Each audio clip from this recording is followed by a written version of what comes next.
Bem, antes de ler a minha declaração à imprensa, eu queria dizer ao presidente Al-Sisi que é uma alegria muito grande retornar ao Egito. E num momento importante da política mundial, no momento em que nós deveríamos estar falando no aumento da produção de alimentos para o mundo, no momento em que a gente deveria estar falando em crescimento econômico, distribuição de renda, geração de empregos, nós estamos falando em guerras.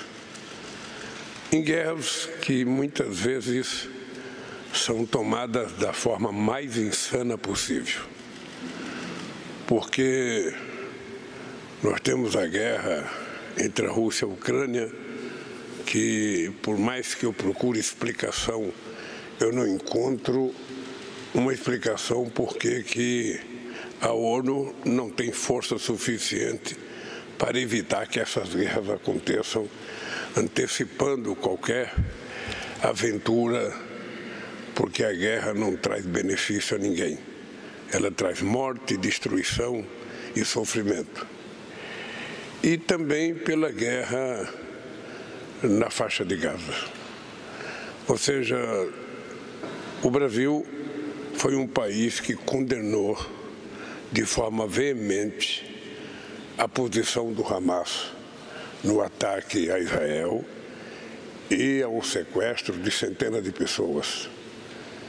E nós condenamos e chamamos o ato de ato terrorista.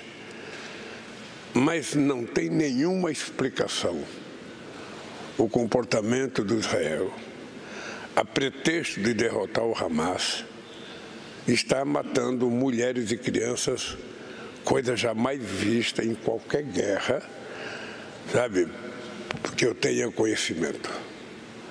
Ou seja, e o que é lamentável, presidente, é que as instituições multilaterais que foram criadas para ajudar a solucionar esses problemas, elas não funcionam. Por isso, o Brasil está empenhado, esperamos contar com o apoio do Egito, para que a gente consiga fazer as mudanças necessárias nos órgãos de governança global. É preciso que o Conselho de Segurança da ONU tenha outros países participando, sabe, outros países da África, outros países da América Latina. Sabe, é preciso que tenha uma nova geopolítica na ONU. É preciso acabar com o direito de veto dos países. E é preciso que os membros do Conselho de Segurança sejam atores pacifistas e não atores, sabe, que fomentam a guerra. As últimas guerras que nós tivemos, a invasão ao Iraque, não passou pelo Conselho de Segurança da ONU, a invasão à Líbia não passou pelo Conselho de Segurança da ONU, a Rússia não passou pelo Conselho da Segurança para fazer a guerra com a Ucrânia, e o Conselho de Segurança não pode fazer nada na guerra entre Israel e faixa de Gaza.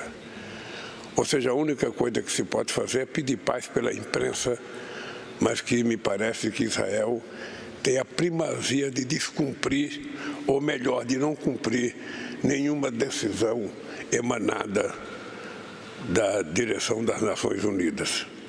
Então é preciso que a gente tome uma decisão, e eu não poderia deixar de começar toda a minha conversa agradecendo ao presidente Al-Sisi pela solidariedade que ele teve em ajudar o Brasil para que a gente conseguisse tirar os brasileiros e as brasileiras que estavam na faixa de Gaza. Eles atenderam o nosso embaixador, conversaram muito e nós conseguimos retirar praticamente quase 2.000 pessoas que estavam em Israel e uma boa parte delas na faixa de Gaza. Então eu quero publicamente agradecer ao presidente Al-Sisi.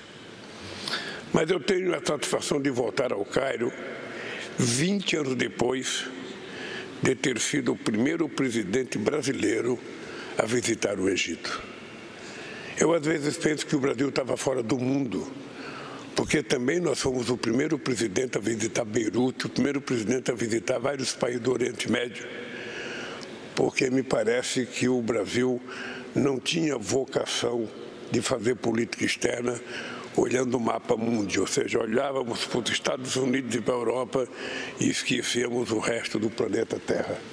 Então nós resolvemos fazer isso e por isso eu vim aqui ao Egito logo no meu primeiro ano de mandato, em 2003. Retorno agora para celebrar o centenário do estabelecimento de relações diplomáticas entre nossos países. Hoje, como em 2003, minha visita tem por objetivo aproximar o Brasil dos países da África e do Oriente Médio. As relações com o Egito ocupam um papel singular nessa trajetória. Na reunião que mantive com o presidente Al-Sisi, discutimos temas de ações que farão nossa cooperação voltar a crescer na esfera bilateral e se expandir nos fóruns multilaterais. Propus ao presidente que nós devêssemos elevar as nossas relações a um nível de parceria estratégica, porque dois países que são importantes no seu continente, que tem o tamanho da população que tem o Egito na África e o Brasil na América Latina, não podem ter uma relação pequena. A nossa relação tem que ser muito forte, tem que ser muito grande, e ela tem que envolver todas as atividades possíveis, ou seja, da agricultura, a defesa, da economia, ciência e tecnologia, da nossa relação conjunta para tentarmos democratizar o funcionamento das Nações Unidas no campo da educação, no campo da cultura.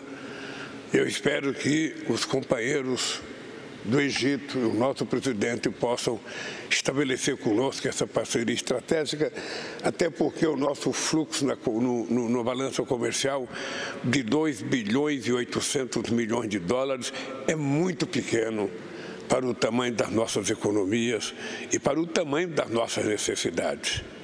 E eu disse ao presidente Sisi que nós queremos uma relação comercial de ganha-ganha, uma relação em que os dois países ganham.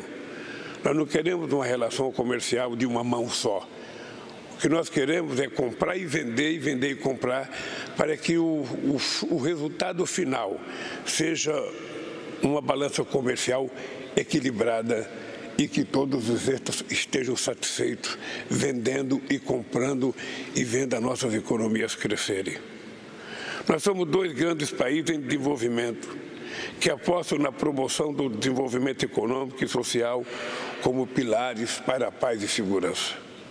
Combatemos todas as manifestações de racismo, xenofobia, islamofobia e antifeticismo. O Brasil voltou a apoiar a iniciativa egípcia de criação de uma zona livre de armas no Oriente Médio, semelhante à que já existe na América Latina. No G20, contamos com o apoio do Egito para fazer da presidência brasileira um sucesso, em especial nas duas iniciativas que vamos lançar: a Aliança Global contra a Fome e a Pobreza e a Mobilização Global contra a Mudança do Clima. Queremos também promover ampla discussão sobre a dívida externa dos países africanos. Mesmo com a presença permanente da União Africana no G20, a partir deste ano, a subrepresentação do continente ainda demanda de pelo menos 2 novos países da África como membros plenos. Nos BRICS, vamos trabalhar juntos pela reforma da ordem global e na construção da paz, especialmente no momento em que ressurgem pressões protecionistas e conflitos que penalizam os países mais pobres. A consolidação do BRICS como principal espaço de articulação dos países emergentes é um avanço inegável em prol de um mundo multipolar. Atuaremos pela criação de unidade de valor comum nas transações comerciais e de investimento dos BRICS, como forma de contornar a dependência mundial de uma única moeda. O ingresso do Egito como membro do Banco dos BRICS também representa um marco na colaboração efetiva entre as economias emergentes. Nossa coordenação com outras nações em desenvolvimento é fundamental para o sucesso da Conferência das Nações Unidas sobre a Mudança do Clima, COP30, que organizaremos no Brasil em 2030. E que nós precisamos ter noção de que vamos precisar muito da ajuda e da experiência do Egito, que organizou a COP27 em 2022. Meu primeiro compromisso internacional, antes mesmo de tomar posse em meu atual mandato, foi a COP27 aqui no Egito, a convite do presidente El-Sisi. O comércio bilateral cresce e há espaço para diversificar nosso intercâmbio, ainda concentrado em poucos produtos. O Egito é hoje o segundo maior parceiro comercial do Brasil na África, com intercâmbio bilateral que chega a 2 bilhões e 800 milhões. Nossos países já se beneficiam do acordo Mercosul-Egito, que entrou em vigor em 2017. Para avançar agora na maior integração entre nossos empresários, propus a negociação de acordo de cooperação e facilitação de investimentos. Assinamos nessa visita importantes acordos na área de ciência e tecnologia e agricultura que contribuirão para o desenvolvimento de áreas estratégicas. A entrada em vigor de acordo no setor aéreo permitirá voos diretos Brasil-Egito e favorecerá maior intercâmbio entre nossos países. Tratamos também da trágica situação humanitária da faixa de Gaza. De qualquer ângulo que se olhe, a escala da violência cometida entre os 2 milhões de palestinos em Gaza não encontra justificativa. Sempre vimos o Egito como um ator essencial na busca de uma solução para o conflito entre Israel e Palestina. Expressei a gratidão ao meu governo, ao presidente El-Sisi, pelo seu engajamento pessoal na repatriação dos brasileiros. É urgente estabelecer um cessar-fogo definitivo que permita a prestação de ajuda humanitária sustentável e desimpedida, imediata e incondicional liberação dos reféns. O Brasil é terminantemente contrário à tentativa de deslocamento forçado do povo palestino. Por esse motivo, entre outros, o Brasil se manifestou em apoio ao processo instaurado na Corte Internacional da Justiça pela África do Sul. Não haverá paz sem um Estado palestino convivendo lado a lado com Israel, dentro de fronteiras mutuamente acordadas e internacionalmente reconhecidas. Tenho certeza de que hoje estamos inaugurando um novo e importante capítulo das nossas relações bilaterais.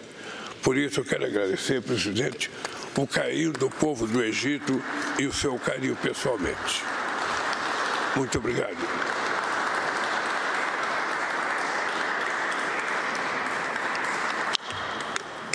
Muito.